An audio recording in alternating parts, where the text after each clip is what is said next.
హీరోయిన్లకు వెండితెరపై life span చాలా తక్కువగా ఉంటుందని ఇండస్ట్రీ నిపుణులు అంటుంటారు.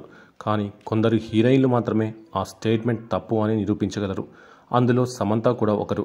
2010లో నటిగా తన కెరీర్ని ప్రారంభించింది సమంత. ఇప్పటికీ సక్సెస్ఫుల్ మోస్ట్ వాంటెడ్ హీరోయిన్గా కొనసాగుతోంది. ప్రొఫెషనల్గా మాత్రమే కాకుండా పర్సనల్గా కూడా ఎన్నోసార్లు వార్తల్లో నిలిచింది ఈ భామ. కానీ తనపై ఎన్ని నెగిటివ్ కామెంట్స్ వచ్చినా వాటన్నింటినీ ఎదుర్కొంటూ ముందుకు వెళ్తూనే ఉంది. టాలీవుడ్ అగ్ర నిర్మాత అల్లు అరవింద్ ఓ సందర్భంలో ఈ జనరేషన్ హీరోయిన్లలో సమంతను మరో సావిత్రిగా పోల్చారు. తన నటనతో సమంత అంతటి పేరును సంపాదించుకుంది.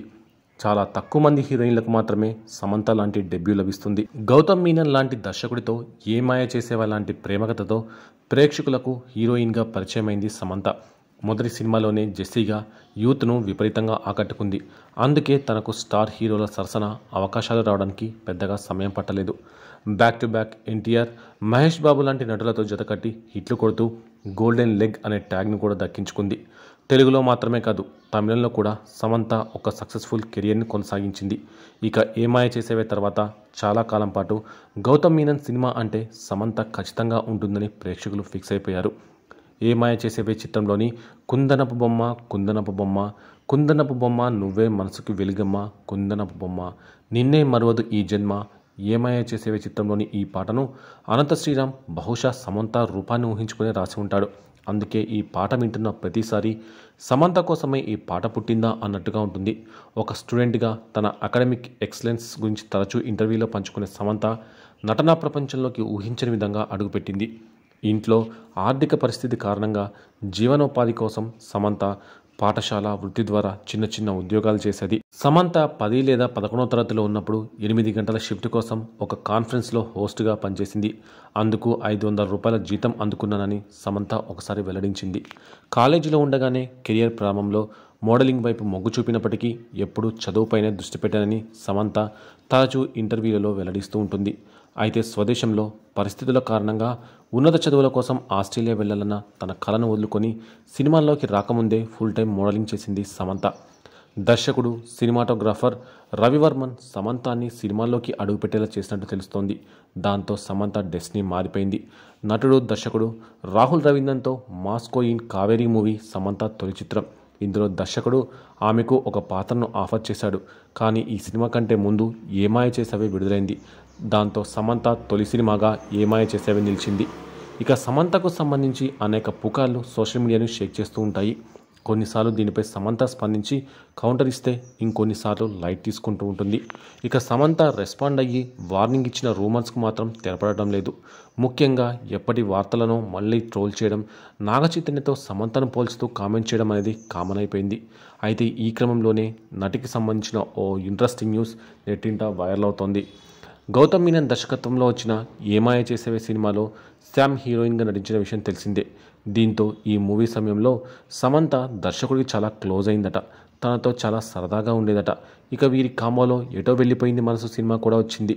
దీంతో వీరి మధ్య స్నేహం మరింత పెరిగింది. అయితే ఒకరోజు వీరిద్దరూ ఒకే రూమ్లో ఉండగా దర్శకుడి భార్య వచ్చి సమంతని చివాట్లు పెట్టిందట. అంతేకాకుండా చేయి చేసుకుందనే వార్త కూడా వచ్చింది. ఈ ఘటన తర్వాత సమంత హైదరాబాద్కు వచ్చినట్లు సమాచారం. ఇక అప్పటి వార్త మరోసారి నెట్టింట తెగ వైరల్ అవుతోంది. ఇది చూసిన ఫ్యాన్స్ ఇందులో వాస్తవం లేదు, సమంత గౌతమ్ మీనన్ మధ్య మంచి అనుబంధం ఉంది, ఆయన సమంతను సొంత కూతురిలా చూసుకునేవాడు అంటూ చెప్పుకొస్తున్నారు. ప్రస్తుతం ఈ వార్త మాత్రం సోషల్ మీడియాలో తెగ హల్చల్ చేస్తోంది. ఇక ప్రొఫెషనల్గా సమంత కెరియర్ పీక్స్లో ఉన్న సమయంలోనే నాగచైతన్యను ప్రేమిస్తున్నట్లుగా, పెళ్లి కూడా చేసుకోబోతున్నట్లుగా ప్రకటించింది. సమంత, నాగచైతన్య 4 సినిమాల్లో కలిసి నటించారు. వీరిద్దరి ఆన్ స్క్రీన్ కెమిస్ట్రీకి ప్రేక్షకులు ఫిదా అయ్యారు. చాలామంది ఈ పేరుకు ఫ్యాన్స్ అయ్యారు.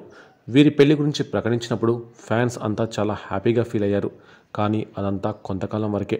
2017లో పెళ్లి చేసుకున్న సమంత, నాగచైతన్య 2021లో విడాకులు తీసుకుంటున్నట్లుగా ప్రకటించారు. ఈ వార్త ఒక్కసారిగా ఫ్యాన్స్ను షాక్కి గురిచేసింది. ఆ తర్వాత చాలా కాలం పాటు వీరిద్దరూ మళ్ళీ కలుస్తారని ఫ్యాన్స్ అంతా ఎదురు చూస్తూనే ఉన్నారు. విడాకుల తర్వాత పర్సనల్గా సమంత కెరియర్ డౌన్ఫాల్ అయింది. 2021లో విడాకులు ప్రకటించిన తర్వాత 2022లో తాను మయోసైటిస్ అనే ఇమ్యూనిటీ వ్యాధితో బాధపడుతున్నానని సమంత బయటపెట్టింది. దానివల్ల పర్సనల్గా తను చాలా వీక్ అయిపోయింది. అందుకే తన వద్దకు వచ్చిన సినిమా అవకాశాలను కూడా వదులుకుంది. కేవలం చేతిలో ఉన్న ప్రాజెక్ట్స్ మాత్రమే పూర్తి చేసి ఏడాది పాటు బ్రేక్ తీసుకుంటున్నట్లు ప్రకటించి చికిత్స కోసం అమెరికా వెళ్ళిపోయింది. ఇక ఇప్పుడు సమంత ఆరోగ్యం కుదుటపడినట్టు తెలుస్తుండగా తిరిగి సినిమాలపై ఫోకస్ చేస్తుంది. సమంత బర్త్డే సందర్భంగా ఆమె నటిస్తూ నిర్మిస్తూ ఉన్న ఓ మూవీకి సంబంధించిన ప్రకటన విడుదలైంది. బంగారం అనే మూవీతో సమంత ఓ సినిమా చేస్తోంది. ఇక సమంత జీవితంలో ముఖ్యంగా మాట్లాడుకోవాల్సిన మరో అంశం ప్రత్యూష ట్రస్ట్. తన కెరియర్ ప్రారంభంలోనే అనాథ పిల్లలకు సాయం చేయడం కోసం ఈ ట్రస్ట్ను ఏర్పాటు చేసి తన జీవితంలోని ప్రతి స్పెషల్ సందర్భాన్ని ఆ పిల్లలతోనే జరుపుకుంటుంది సమంత. విజయ్ దేవరకొండతో కలిసి నటించిన ఖుషి తర్వాత సమంత వెండితెర మీద కనిపించింది లేదు. ఇటీవల తిరిగి వరుస సినిమాలకు గ్రీన్ సిగ్నల్ ఇస్తోంది. బాలీవుడ్ వెబ్ సిరీస్లో నటిస్తోంది సమంత. ఇటీవల సిరీస్కి సంబంధించిన టైటిల్ కూడా ప్రకటించారు. ఈ వెబ్ సిరీస్ టైటిల్ను హన్నీ బన్నీ పెట్టినట్లు చిత్ర యూనిట్ తెలియజేసింది. ఇక ఈ సినిమాతో పాటు అల్లు అర్జున్, తమిళ స్టార్ దర్శకుడు అట్లీ కాంబోలో తెరకెక్కుతున్న సినిమాలో కూడా సమంతని హీరోయిన్గా ఎంపిక చేసినట్లు వార్తలు వినిపిస్తున్నాయి. చూస్తుంటే సమంత రానున్న రోజుల్లో వరుస సినిమాలు చేస్తూ తిరిగి పూర్వవైభవం అందుకోవాలని అనుకుంటున్నట్టు తెలుస్తోంది.